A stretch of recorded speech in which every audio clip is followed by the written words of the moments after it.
undergoing FEMA certification right now. And it's something that the feds require, and that they evaluate all the levee systems that protect a certain amount of population. And so this is the essentially the stormwater facilities that protect the La Quinta Cove from the major flooding. And I'll explain how it works because it's kind of cool.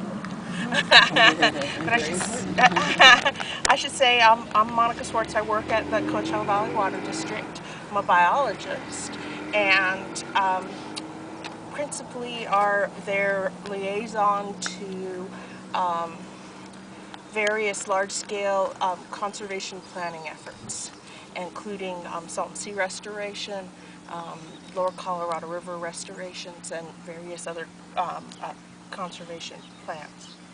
And so, but I have been involved via Katie with getting this reserve functional, and given that most of the land is owned by CVWD.